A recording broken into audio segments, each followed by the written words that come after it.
Haleluya. Kita akan melanjutkan pengajaran orang pilihan ya. Kita memasuki Keluaran pasal 24. Kita akan baca ayat 1 sampai 8. Tapi nanti saudara baca semua ya. Kita akan baca semua ayat ini sebagaimana tertulis di depan. Kita akan baca bersama ayat 1 sampai 8, 3, 4. Dan dia berfirman kepada Moshe, naiklah ke hadapan Yahweh, engkau dan Harun, Nadab dan Abihu, dan ke-70 tua-tua Yesrael, dan bersujudlah kamu dari kejauhan. Dan Moshe datang mendekat kepada Yahweh secara sendirian. Tetapi mereka tidak boleh mendekat, juga umat itu tidak boleh naik bersamanya. Kemudian datanglah Moshe dan menceritakan seluruh firman Yahweh serta seluruh keputusan-keputusan kepada umat itu. Dan seluruh umat itu menjawab dengan satu suara. Dan mereka berkata, kami akan melakukan segenap firman yang telah Yahweh ucapkan. Maka Moshe menulis segenap firman Yahweh. Nah dia bangun pada pagi-pagi sekali, lalu mendirikan sebuah mesbah di bawah gunung itu, dan 12 tugu peringatan untuk ke-12 suku Israel. Dan dia mengirimkan orang-orang muda dari Bani Israel. Nah mereka menaikkan persembahan bakaran, nah mereka mengorbankan lembu jantan muda sebagai korban persembahan pendamaian kepada Yahweh. Lalu Moshe mengambil setengah dari darah itu dan menaruhnya ke dalam baskom, dan setengah dari darah itu dia percikan ke atas mesbah. Nah dia mengambil kitab perjanjian itu dan menyampaikannya ke telinga umat itu. Maka berkatalah mereka, segala yang telah Yahweh firmankan akan kami lakukan dan dengarkan. Lalu Moshe mengambil darah itu dan memercikannya ke atas umat itu serta berkata, lihatlah darah perjanjian yang telah Yahweh ikat dengan kamu, berkenaan dengan segala perkara ini. Amin. Puji Bapa Yahweh. Silakan duduk. Kita mengucap syukur ya. Perjanjian demi perjanjian antara Bapa Yahweh Elohim yang Maha Kudus dan Maha Kuasa dengan umat pilihannya khususnya bangsa Israel. Dengan diakhiri dengan memercikan darah domba ataupun darah lembu ya. Sebagai suatu tanda perjanjian antara dia yang maha kuasa dengan bangsa pilihannya.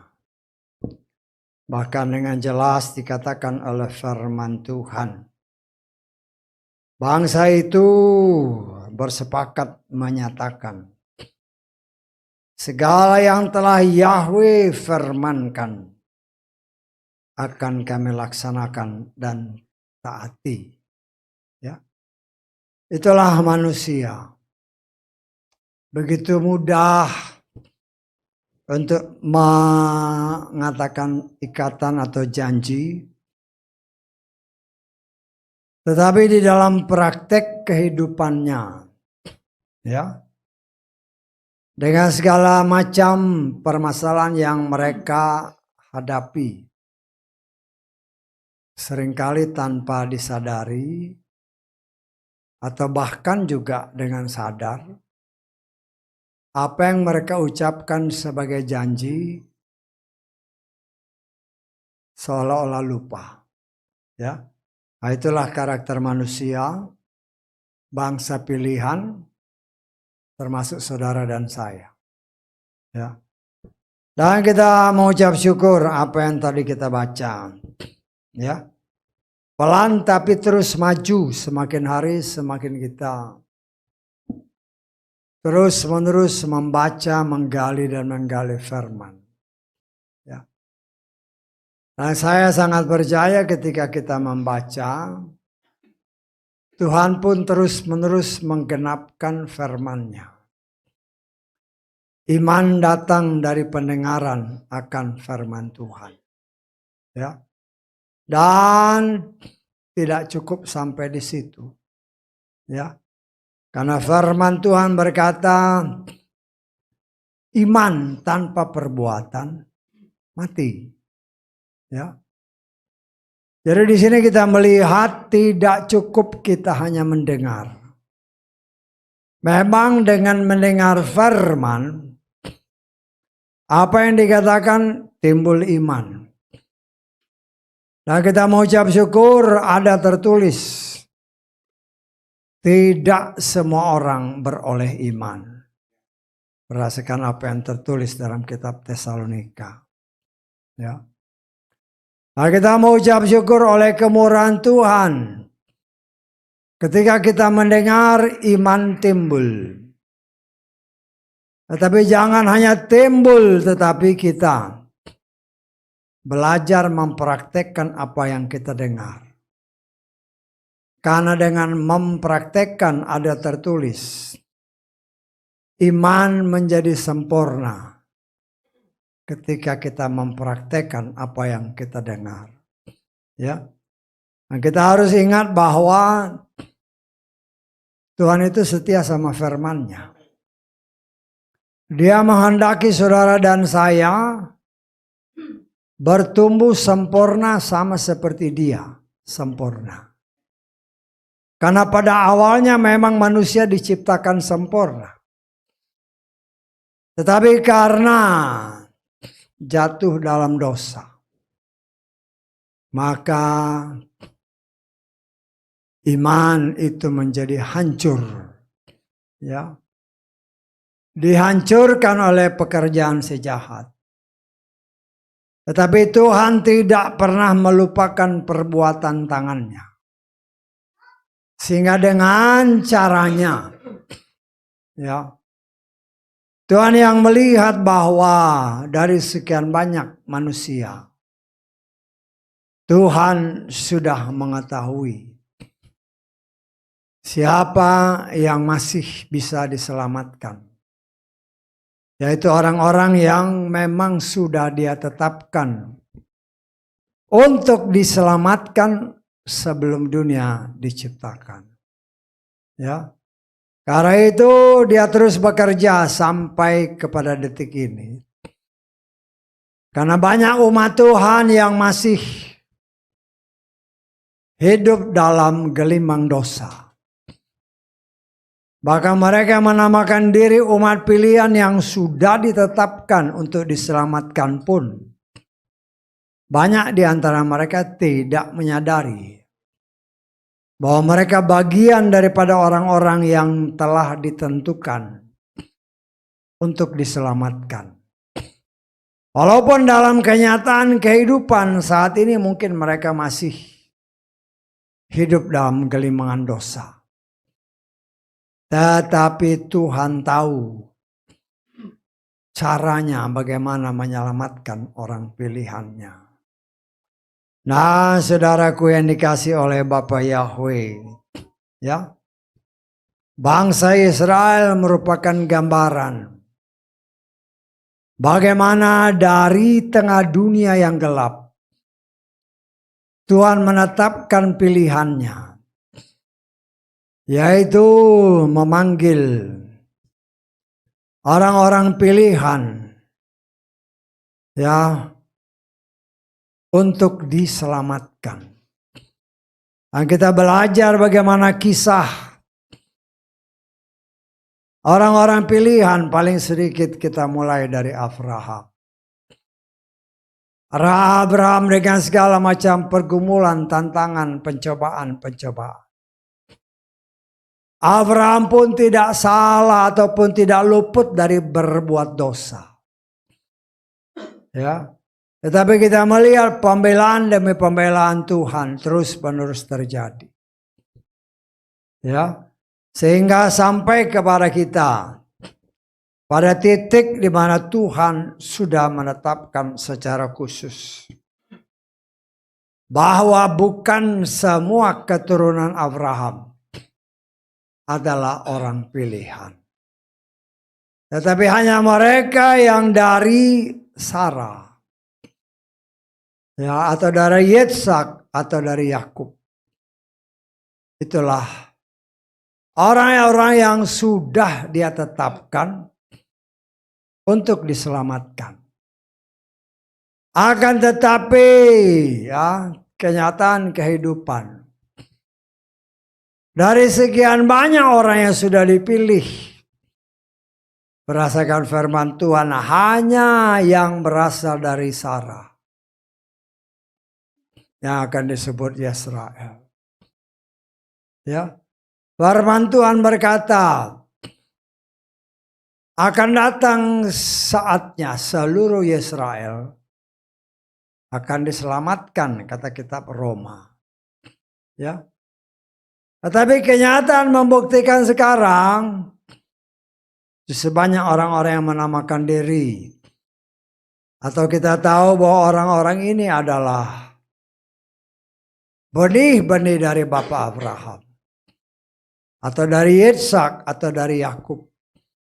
Ya, kenyataan mereka juga banyak yang tidak percaya kepada Bapak Yahweh.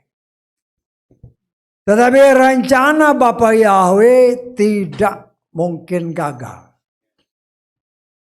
Rencana Bapak Yahweh tidak mungkin gagal. Ya. Dan memang akan ada waktunya berdasarkan firman Tuhan. Ketika waktu itu sudah genap, maka kasih Bapa Yahweh akan kembali kepada orang pilihannya. Sehingga dia akan menganugerahkan roh yang baru, jiwa yang baru. Dia akan menulis Torahnya dalam hati sanubari mereka. Dengan caranya, maka orang-orang ini akan kembali menerima dan mengakui Yahweh dalam Yeshua Masiah sebagai Tuhan dan Juru Selamat. Ya, nah, kita percaya waktunya sudah sangat dekat. Dan sementara proses itu akan dilaksanakan, itulah kesempatan bagi saudara dan saya, bagi non-Yisrael, non-keturunan daripada Sarah. Kesempatan yang kita sebut masa anugerah. Tetapi masa anugerah ini pun banyak seolah-olah kabur. Banyak orang yang tidak mengerti masa anugerah. Bahkan dengan kata-kata mereka seolah-olah. Dan banyak orang menafsirkan masa anugerah seolah-olah masa kebebasan. Ya, kebebasan. Oh, ini kan masa anugerah. Terus mau seenaknya? Enggak bisa. Tetapi itulah kita melihat bahwa itu semua Tuhan izinkan terjadi. Dan kita melihat bahwa orang yang diberikan masa anugerah justru mempergunakan masa itu bukan untuk mempersiapkan diri memperoleh kasih karunia keselamatan. Tetapi masa anugerah seolah-olah dianggap sebagai masa kebebasan. Ya. Masa kebebasan dalam segala hal. Bebas memanggil nama Tuhan seenaknya. Bebas dalam menjalankan ibadah. Tanpa harus mengikuti apa yang tertulis. Dan memang itu kenyataannya sekarang. Banyak orang yang beribadah kepada Tuhan. Tetapi nggak ngerti Tuhannya yang mana. Mana Tuhan yang benar. seolah-olah itu kabur. Dengan berdalih, kan Tuhan tahu isi hati saya. Kan Tuhan tahu ketika saya memanggil Tuhan, Tuhan tahu siapa yang saya maksud. Ya. Jadi ya biasa aja.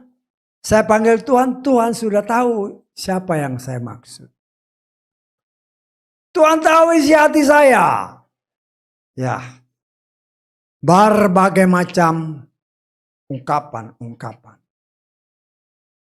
Dan di sini kita sebagai orang pilihan Tuhan yang mulai belajar dan mau diajar, semakin mengerti, ya, bahwa apa yang dikatakan oleh firman Tuhan, sebagaimana yang terjadi kepada bangsa Israel, ya, yang mau mendirikan kebenarannya sendiri.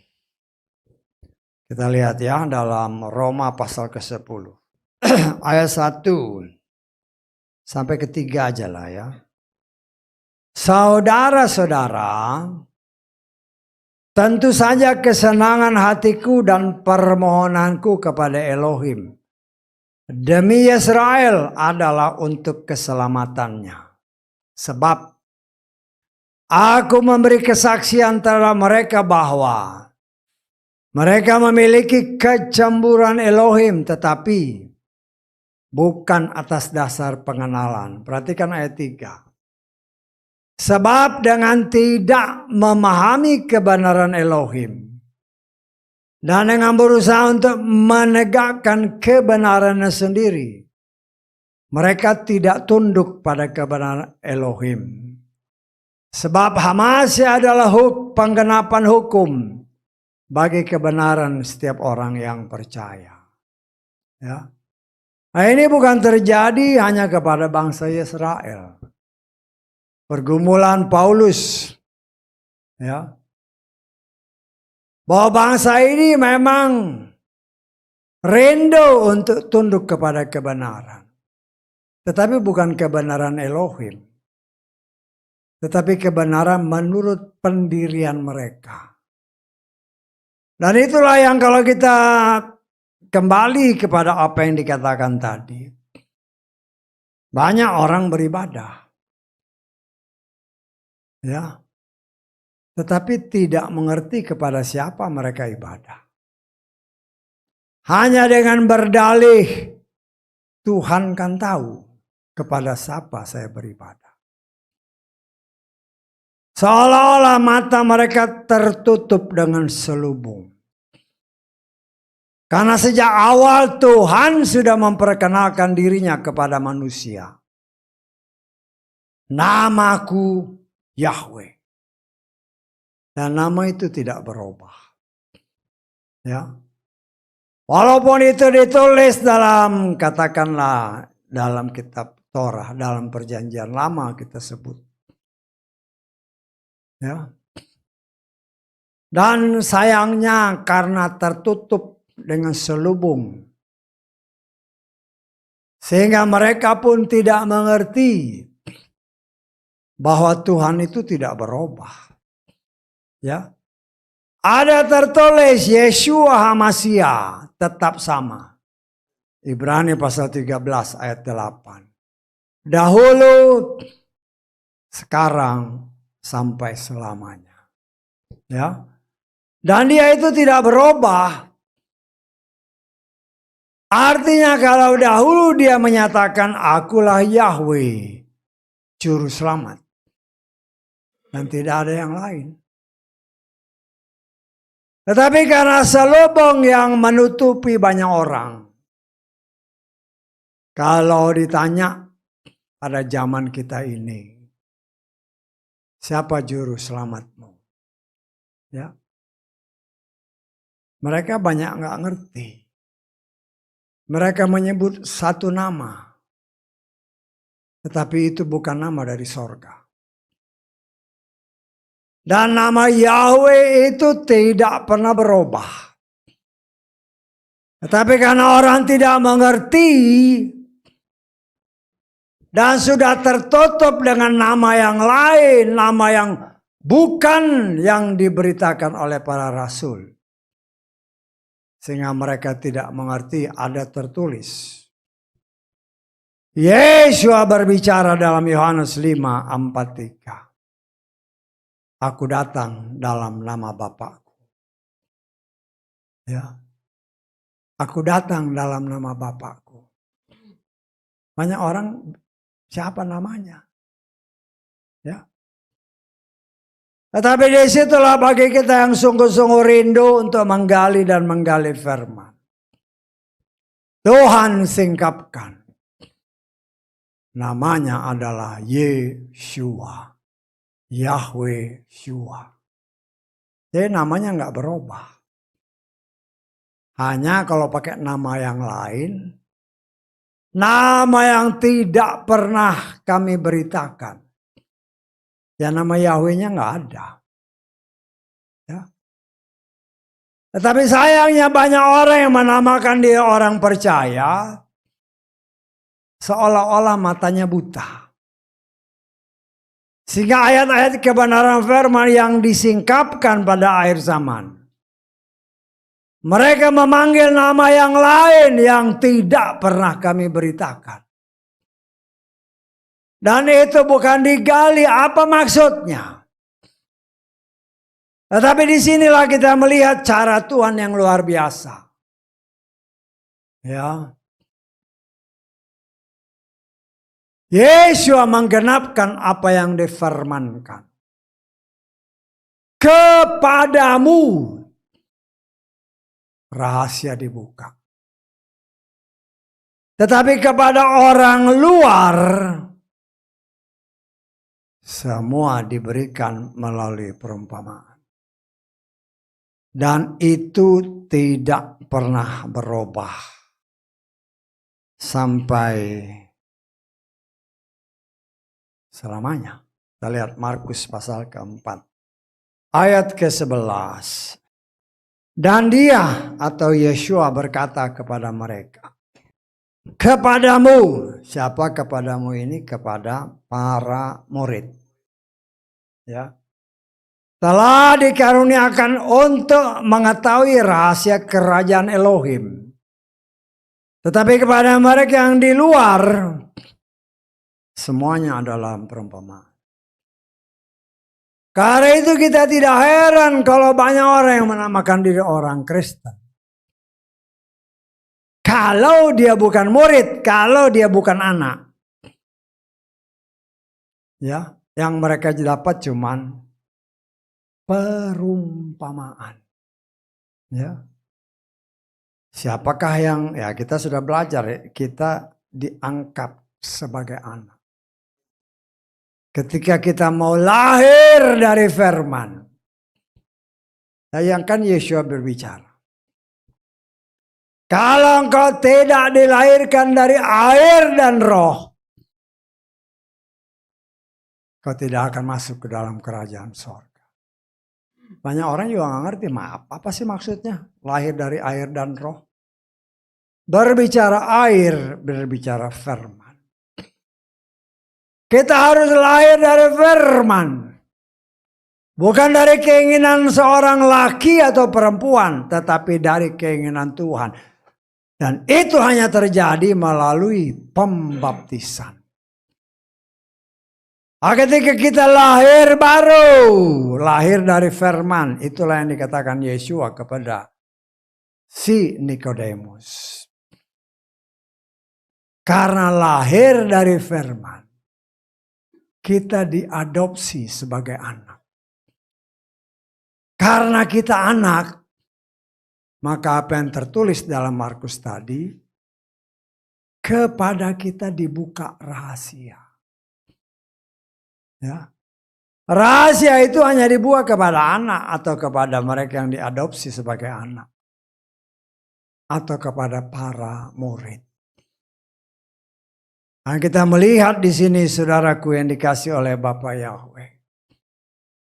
Sangat luar biasa. Sehingga apabila firman itu tidak dibuka, Ya orang mulai mengandai-andai perumpamaan begini. Nggak tahu. Ya. Sehingga banyak penafsiran yang merupakan kiasan dianggap sebagai sesuatu kebenaran. Ya. Yang merupakan kiasan Tuhan bilang, jangan makan buah. Oh, itu dianggap buah benar. Itu kiasan. Tetapi banyak orang tidak mengerti. Dan kita mengucap syukur. Tuhan buka secara luar biasa bagi orang-orang yang mau sungguh-sungguh bergaul erat dengan Dia. Sehingga tidak ada rahasia yang tidak Dia singkapkan. Tetapi yang menjadi masalah adalah setelah kita disingkapkan, apa tindak lanjut kita? Ayat-ayat firman yang tadi saudara dan saya baca. Cara Tuhan. Walaupun sama-sama orang Israel. Tetapi tidak semua orang boleh datang menghadap Tuhan. Hanya Moshe, Harun, Nadab, Abihu, anak pertama dan kedua daripada Harun. Dan 70 orang tua-tua. Tetapi ketika masuk lebih dalam lagi hanya Moshe. Tuhan mau buka rahasia-rahasia bukan kepada semua orang. Tetapi hanya kepada mereka yang bisa dipercaya Tuhan buka. Dan Moshe memperoleh kasih karunia. Ya. Ketika Tuhan buka semua. Ya. Berbicara 4 mata dengan Tuhan. Tuhan singkapkan semua. Walaupun di sini tidak disebut. Apa aja item-item yang dibicarakan kan nggak disebut. Tetapi kita melihat setelah dia berbicara dengan Bapa Yahweh. Kemudian dia kembali ke tengah kelompoknya. Langsung dia bagikan. Dia transferkan kepada bangsa pilihan Tuhan. Apa yang Tuhan nyatakan secara langsung. Sehingga bangsa ini mendengar dari sumber utama. Melalui mulut Moshe yang berbicara dengan Bapa Yahweh. Dan suatu tindakan, suatu sikap bangsa ini. Ya, sesuai dengan apa yang tadi kita baca. Dikatakan oleh mereka, segenap firman yang telah Yahweh ucapkan akan kami laksanakan. Mudah untuk menyatakan. Tetapi dalam prakteknya belum tentu mudah melaksanakan. Ya. Bukan firman itu sulit, tidak, karena ada tertulis kan kita sudah baca. Firman Tuhan itu tidak sukar. Hanya di dalam mempraktekannya seringkali berbagai macam pertimbangan-pertimbangan. Karena keterbatasan akal manusia. Sehingga dari situlah yang kita kenal mulai ragi demi ragi mulai dimasukkan. Ya walaupun itu kan dari sumber yang dapat dipercaya. Tetapi begitu sampai kepada jemaat, sudah banyak perkembangan-perkembangan. Mungkin saudara pernah melihat ada permainan-permainan kan. Orang mungkin 10 orang baris ke belakang. Kemudian yang di depan dibisikin A. Ya. Ternyata sampai di belakang itu bisa Z. Pernah tahu permainan itu? Kenapa? Ya, ya berbagai macam alasan, padahal beritanya ya hanya 10 orang aja mungkin. Tapi sampai di ujung sana berubah jauh.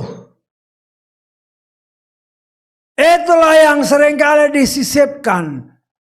Firman yang murni, karena ditambah sekian banyak orang dengan cara berpikir yang berbeda-beda, akhirnya pada di ujung sana bisa sangat berbeda artinya. Ya. Karena itulah kita belajar. Ya termasuk kita kan. Dari Torah yang asli diterjemahkan. Sekian ribu tahun. Banyak terjadi perubahan-perubahan. Karena setiap orang, setiap zaman mempunyai cara penafsiran yang berbeda-beda. Sehingga kita yang akhir zaman ini, loh kok kayak begini? Ya. Tetapi Tuhan punya cara untuk yang kita kenal saat ini. Dia sedang memulihkan segala sesuatu. Termasuk namanya. Ya. Orang di luar sana, dunia mengenal nama yang sangat terkenal. Tetapi Rasul Paulus menyatakan, nama yang tidak pernah kami beritakan. Loh disitulah kita harus menggali, kenapa bisa begitu? Ya. Dan kita mau ucap syukur pelan tapi pasti Tuhan singkapkan dari mana kira-kira sumbernya. Dan firman Tuhan tidak disembunyikan bagi orang yang mau sungguh-sungguh mencari. Dan kita mulai menafsirkan. Ada tertulis. Ya. Nabi-nabi palsu, Hamasya palsu. Bukan saja dari kalangan sendiri. Tetapi juga dari penguasa-penguasa. Termasuk si Pontius Pilatus. Ya. Kalau kita katakan nama Yesus itu bukan nama dari sorga. Banyak orang yang protes. Tetapi kalau kita kembali kepada nama aslinya. Orang Ibrani tidak mengenal nama itu. Karena itu Paulus berkata, nama yang tidak pernah kami beritakan. Ya. Dan di sinilah kita melihat ribuan tahun, ya 10 orang aja udah berubah. Apalagi ribuan tahun. Tetapi Tuhan sanggup memulihkan kembali apa yang pernah dia katakan. Malaikat berbicara kepada baik Maria maupun Yusuf. Secara langsung maupun mimpi. Beri dia nama Yeshua.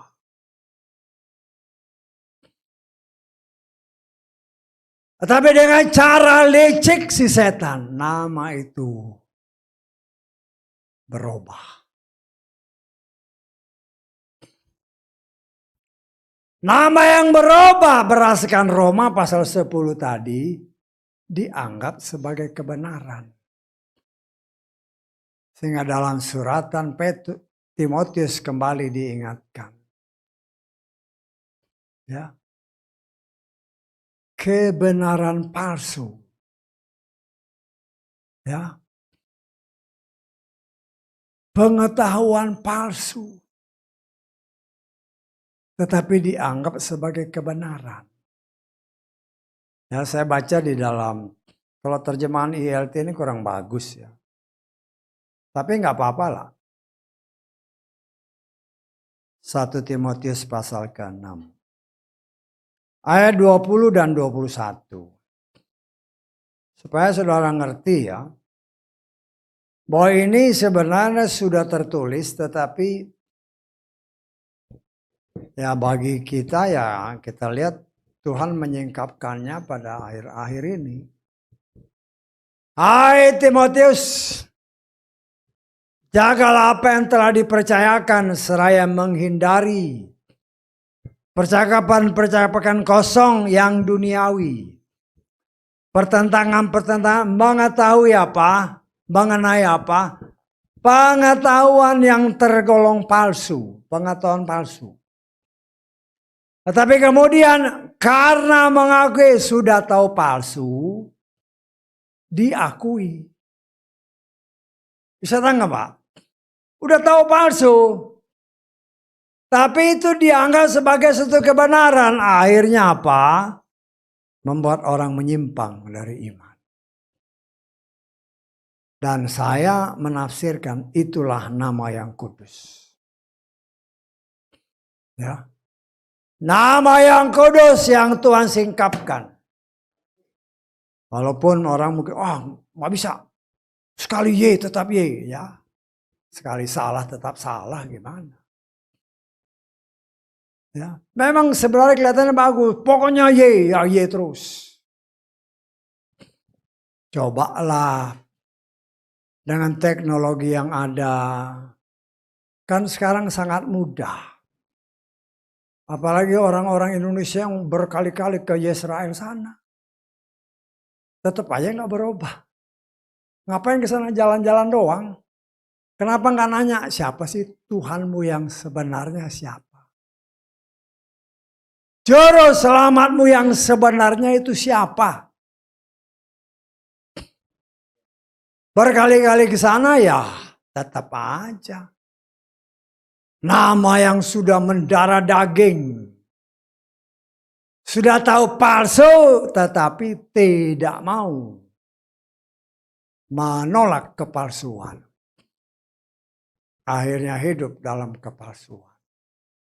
Saya sebagai seorang pelayan Tuhan harus berani menyingkapkan. Terlepas dari orang mau terima atau enggak. Tetapi itulah yang saya percaya saya dapatkan dari Tuhan. Karena dari dalam nama Yesus. Tidak ada nama Yahweh di sana. Dan itulah yang maunya setan. Setan takut dengan nama Yahweh. Karena itu dengan berbagai macam cara. Dia coba menghilangkan nama itu. Nah sekarang seluruh dunia kan. Wah. Nama Y. Wah hebat.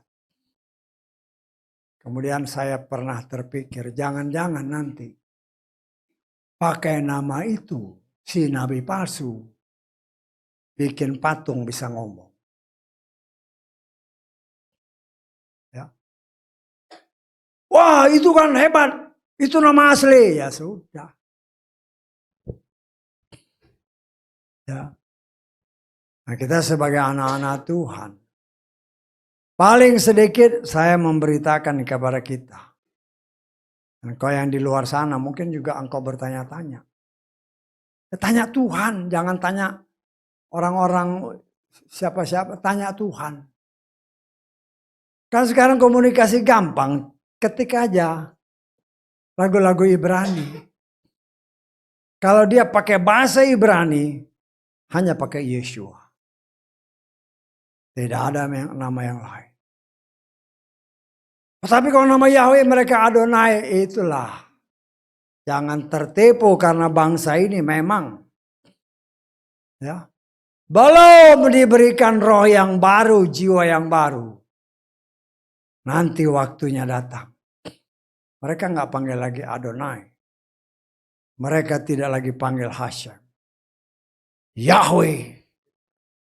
di dalam Adonai Yeshua Masih. Sayangnya anak-anak Tuhan di sini ngikut-ngikutan karena nggak ngerti. Karena ada tertulis beda ya, kita harus ingat bahwa bangsa Yesaya keturunan dari Sarah itu tidak bisa kau samakan dengan dirimu. Kecuali kau punya DNA yang berasal dari sana.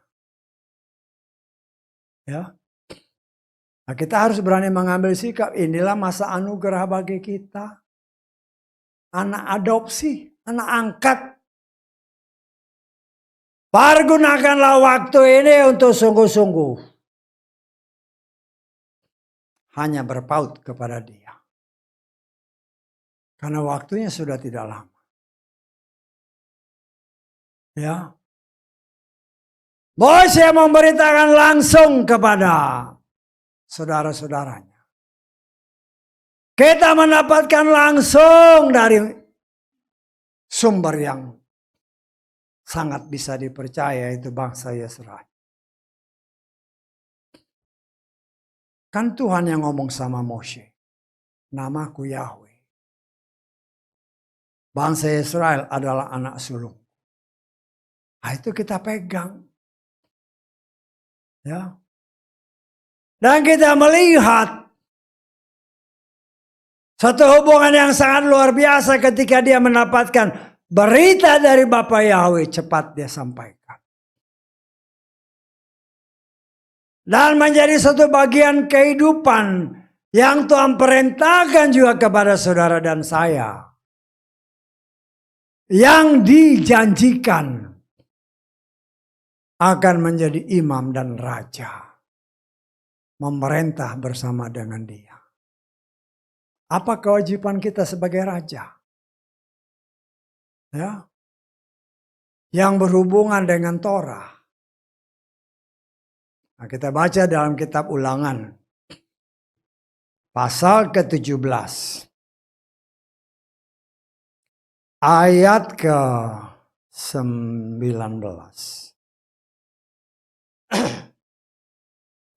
atau mulai 18 lah ya. Ulangan 17 mulai ayat 18. Namun harus terjadi ketika dia duduk di atas takhta kerajaannya. Maka dia harus menulis baginya salinan Torah ini pada sebuah buku.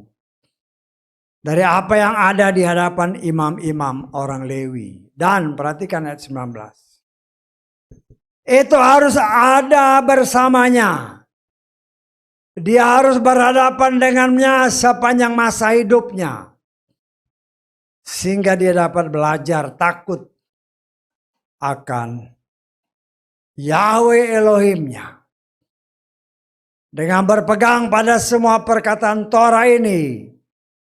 Dan ketetapan-ketetapan ini untuk melakukannya. Ya. Saya baca terjemahan Lukas. Ayat 19. Salinan itu harus selalu ada bersamanya. Ia harus membacanya sepanjang umur hidupnya. Seorang raja, dia harus membaca Torah selama hidupnya. Sehingga Torah ini benar-benar menjadi pegangan hidupnya untuk dia bisa memerintah bangsa pilihan Tuhan. Sesuai kehendaknya. Dan saudara dan saya ingat ada tertulis janji Tuhan. Ya. Yang memang kita imani itu yang kita harapkan dan akan terjadi. Sebagaimana tertulis dalam kitab Wahyu pasal ke-5 ayat ke-10.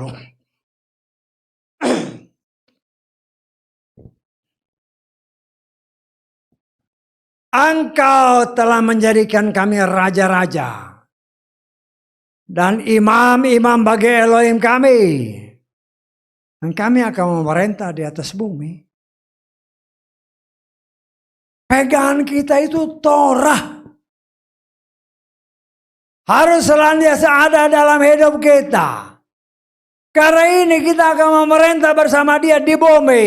Ini janji Tuhan. Nah, kita sebagai anak-anak Tuhan harus mengerti pengharapan apa yang Tuhan siapkan bagi kita. Kalau kita setia. Sama seperti bangsa Israel. Apa yang kau katakan akan kami ikuti. Ya.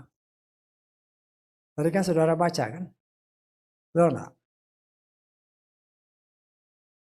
Apakah itu menjadi bagian hidup saudara atau enggak? Terserah. Kan tadi kita baca kan? Sama-sama kita baca tadi. Ayat 1 sampai 8. Jangan kira itu hanya baca asal baca. Tetapi itu merupakan satu ikrar saudara dan saya sebagai anak-anak Tuhan. Ya.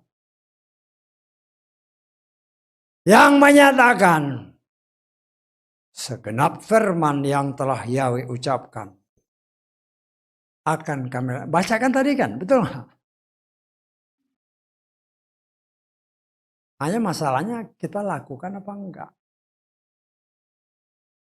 Ya. Kita sebagai dipersiapkan sebagai raja kata Wahyu tadi kan. Apa pegangan kita? Yaitu Torah. Ya, itulah yang harus menjadi undang-undang dasar yang kelak kita pakai untuk memerintah di dunia ini bersama Yeshua. Ya, dan kita sangat mengharapkan ya untuk kita bukan saja membaca dan membaca. Tetapi kita mohon pertolongan dari Bapa Yahweh. Sehingga Dia berkenan untuk apa? Karena firman itu kan tadi kita bacakan itu ada rahasia. Rahasia itu hanya akan dibuka kepada anak-anaknya, kepada murid-muridnya. Dan apabila kita baca Mazmur 119.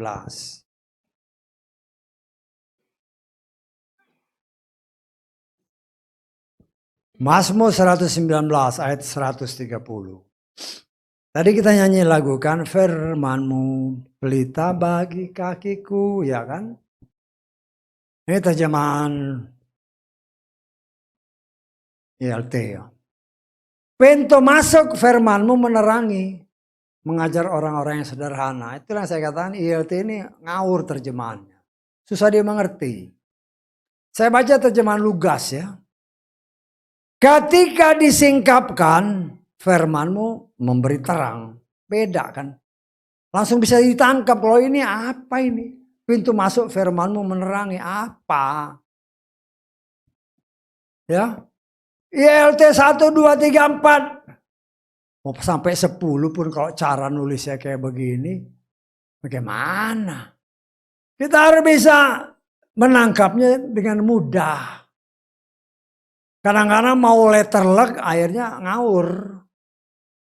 Ya berdasarkan terjemahan Lugas. Ketika disingkapkan firman-Mu memberi terang. Memberi pengertian kepada orang-orang yang sederhana. Dan siapa yang bisa menyingkapkan firman? Hanya Tuhan. Karena firman itu pribadinya sendiri. Karena itu Paulus mengajarkan kepada kita. Sebagai orang-orang pilihan Tuhan. Dia berdoa agar kita sebagai orang pilihan Tuhan. Efesus 1 ayat 17 coba kita lihat. Supaya Elohim Tuhan kita Yeshua Mashiach Bapa kemuliaan dapat memberikan kepada kamu roh hikmat dan penyingkapan dalam pengenalan akan Dia. Ya. Hanya dengan roh hikmat dan pewahyuan atau penyingkapan yang berasal dari Tuhan, kalau kita minta itu diberikan, sehingga ketika kita baca kita ngerti apa maksudnya. Ya. Kalau kita mengerti dengan benar, dengan pertolongan Roh Kudus Dia akan menolong kita bagaimana mempraktekannya. Kan itu Roh Kudus yang diberikan Yeshua. Tugasnya untuk mengajar saudara dan saya. Mengingatkan kita akan semua yang sudah dikatakan. Kemudian mengajar kita bagaimana mempraktekannya. Karena hanya dengan mempraktekkan firman itu, iman kita akan terus bertumbuh sampai sempurna. Kita tidak bisa menilai tingkatan iman kita dengan kemampuan kita, nggak bisa. Tetapi Tuhan yang melihat iman kita ini sudah sampai di mana. Dia menghendaki kita terus bertumbuh sampai sempurna. Iman yang sempurna. Bukankah itu yang kita doakan? Ya, firman yang saudara dan saya dengar, Dia membersihkan kita. Dia menguduskan kita. Dia memurnikan dan menyempurnakan kita. Sama seperti Dia sempurna. Karena Dia sendiri berfirman. Matius pasal 5 ayat 48. Hendaklah engkau sempurna. Sama seperti Bapamu sempurna. Nah, Dia yang menyempurnakan kita. Hanya mengikuti. Dan Dia akan bekerja. Ya. Dan kita melihat cara Tuhan yang sangat luar biasa. Oleh pengajaran yang berikan melalui si Moshe. Ketika bangsa itu dengan sepakat. Ya, kami mau ikut. Kami mau laksanakan. Sukacita ada pada Moshe. Kemudian dia. Saya percaya dengan dorongan Roh Kudus. Sebagai satu ungkapan syukur. Dia mulai mendirikan mesbah. Ya, mesbah yang berdasarkan firman Tuhan yang kita baca tadi. Terdiri dari tumpukan-tumpukan batu. 12 batu. Yang disusun sedemikian rupa. Ya. Kemudian di atas mesbah itu, ya, mereka mempersembahkan korban bakaran sebagai satu ucapan syukur. Betapa oleh kasih kemurahan Tuhan bagi orang pilihannya. Ya. Dengan iman,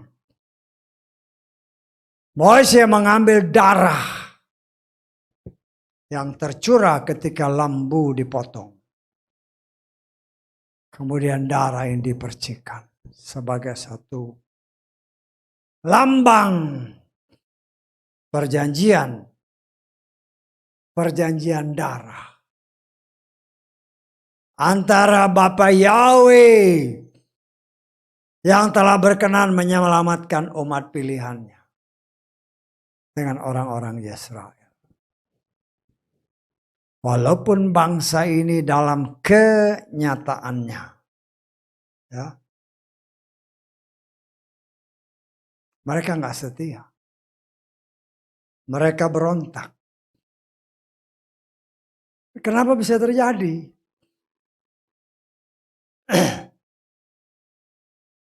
Setiap hari bangsa ini melihat Tuhan ya dengan tiang awan, tiang api. Setiap hari mereka menikmati roti dari sorga yaitu mana. Setiap hari mereka menikmati perlindungan Tuhan yang sangat luar biasa. Tetapi dalam kenyataan,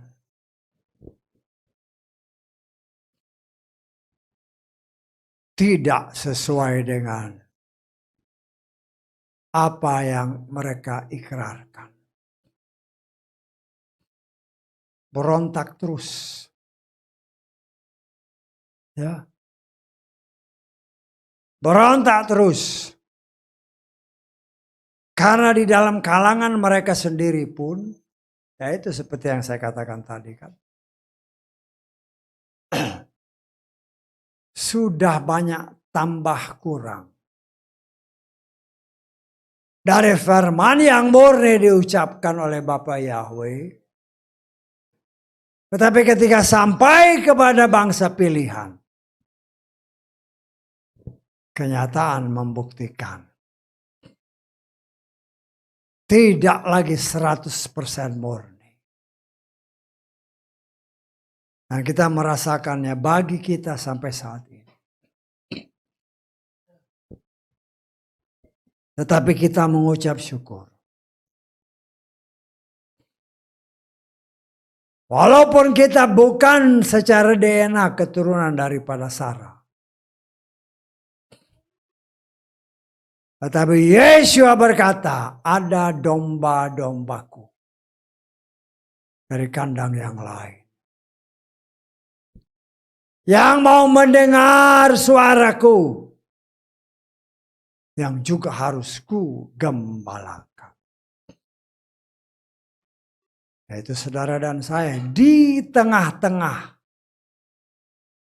hiruk pikuknya orang yang menamakan diri orang percaya. Dengan berbagai macam firman yang sudah ditambah dan dikurang.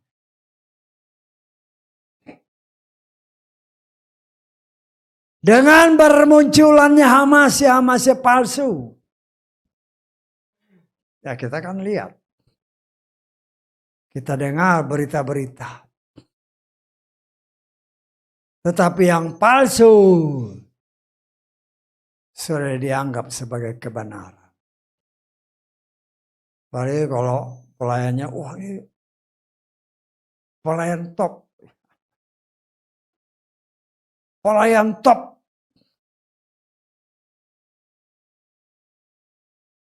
Dan kita melihat, saudara bisa bayangkan ya. Kan setan lihat ini semua. Setan lihat bahwa mereka yang menamakan diri orang pilihan. Kalau dikasih mujizat. Tidak melihat mujizat itu dari mana, yang penting mujizat. Imannya bisa goyang. Karena itu saya tidak heran. Apabila Yesus sudah memperingatkan dalam Matius 24 ayat 24. Di mana dengan tegas ternyata hamasi-hamasi palsu dimunculkan. Mujizat tanda-tanda ajaib dikerjakan. Bahkan patung bisa ngomong. Saudara bisa bayangkan. Patung bisa ngomong. Patung nabi palsu. Patung si setan sama nabi palsu. Wah.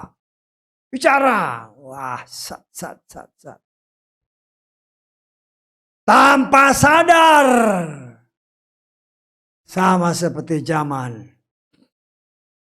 Daniel. Ketika ada sangkakala, ada perintah dari kerajaan. Sembah patung si Nebukadnezar. Itu yang akan terjadi nanti. Karena patung bisa hidup, bisa ngomong.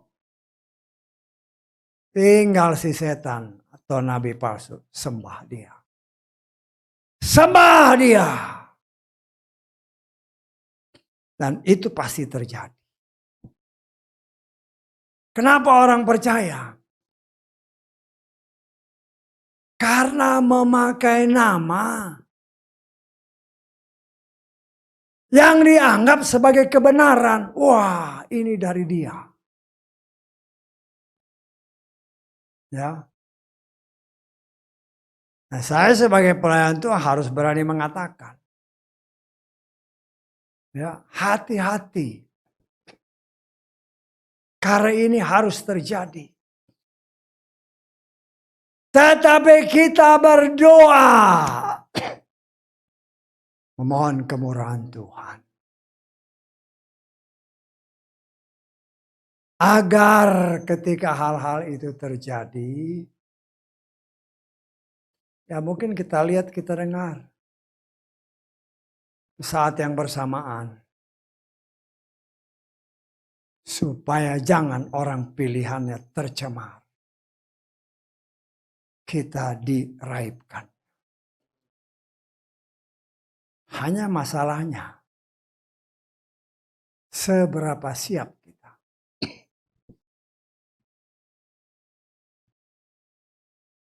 Tuhan tidak akan menunda kedatangan. Hanya kita tidak tahu kapan. Tapi waktunya dia sudah tetapkan dan hanya dia yang tahu. Tetapi dari tanda-tandanya. Dia perlihatkan kepada kita. Nabi-nabi palsu semakin bermunculan di mana dengan berita-berita palsu. Tinggal kita sebagai anak Tuhan deteksi. Saya tidak katakan semua itu palsu. Karena banyak juga yang masih asli. Hanya kita diberi kemampuan ini asli atau palsu. Karena yang namanya emas palsu biasanya lebih glowing dia. Saudara lihat ya kalau toko-toko emas kan yang palsu-palsu itu yang imitasi-imitasi. Kuningnya wush. Menyilaukan mata. Tetapi kalau diuji akan kelihatan palsu atau bukan. Nah, kita sebagai anak-anak Tuhan diberi senjata. Ada tertulis. Ujilah segala sesuatu dan pegang yang baik. Apa yang baik? Yesua berkata. Tidak ada yang baik kecuali Elohim. Artinya kita harus menguji segala sesuatu dengan firman. Karena itu setiap hari.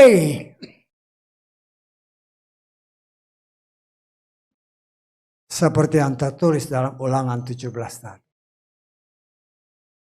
Jangan lupakan firman Tuhan. Kemanapun saudara dan saya pergi. Itulah fondasi kehidupan kita. Dengan itulah kita menguji segala sesuatu. Sehingga kemurnian hati kita. Karena kita berlindung dari dalam naungan kebenaran yang sejati. Kepalsuan tidak akan pernah bisa menjamah kita. Ya. Karena saya sangat percaya waktunya sudah sangat dekat. Sangat dekat. Ya. Sekarang ya udah bulan April mau Mei kan. Tahu-tahu nanti sudah habis 24. Ya. Tahu-tahu 25 habis, 26 habis, 27 habis. 28 habis. Nah, 28 itu yang harus kita hati-hati. Ya. Karena di 28 itulah saya menafsirkan.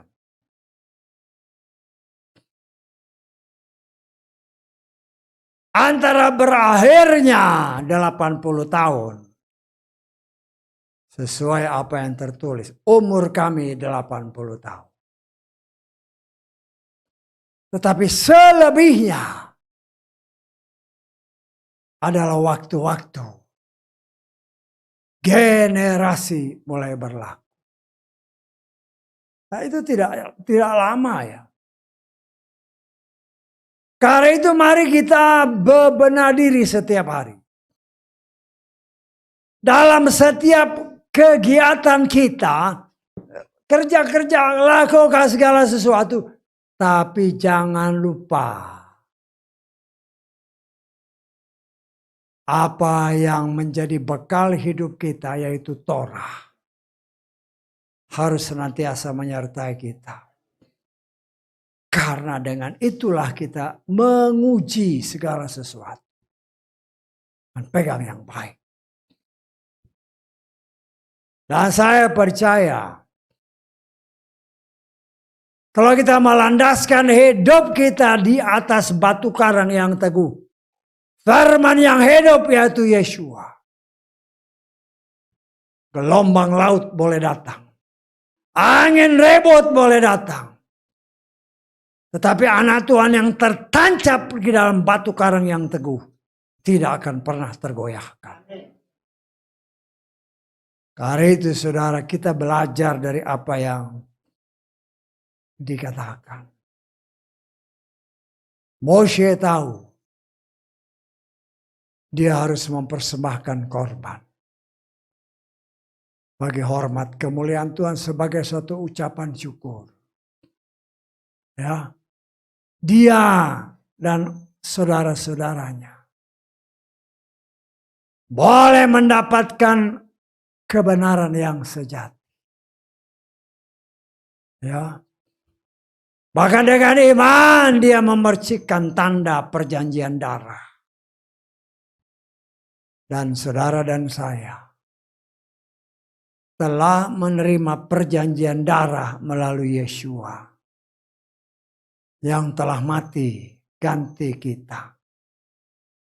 Ya. Kita dibekali juga dengan yang sama. Dengan firman yang hidup yang ditanam di dalam hati kita. Dengan semua yang ada di dalam hati. Ujilah segala sesuatu. Sehingga ketika kita mendengar berita-berita dari siapapun juga, langsung apa yang tertanam dalam hati menguji segala sesuatu. Kalau ini dari Tuhan, terima. Kalau ini bukan dari Tuhan, tolak. Sehingga hidup saudara dan saya. Karena kita mau mengambil tindakan yang benar. Kita tidak akan pernah bisa dicemarkan oleh si jahat dengan berbagai macam cara. Kita tahu saat ini kan polusi udara sangat luar biasa. Itu juga berbicara polusi dunia rohani. Sudah sulit untuk menghirup udara segar. Karena sudah ada pencemaran di mana-mana. Tetapi percayalah, kita mempunyai saringan yang luar biasa. Sehingga walaupun kita di tengah kabut dunia yang kacau. Oleh kemurahan Tuhan kita ketika kita menghirup udara. Yang cemar tidak akan bisa mencemari kita. Sehingga pertumbuhan rohani kita semakin hari semakin disempurnakan oleh Tuhan. Ya, saudaraku yang dikasih oleh Bapa Yahweh, kita melihat sebagaimana Moshe senantiasa berkomunikasi dengan Tuhan.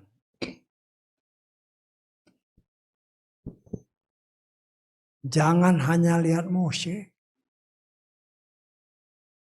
tetapi jadilah Moshe akhir zaman, di mana kita mau datang merendahkan diri, berkomunikasi dengan Dia. Tidak ada lagi sekat.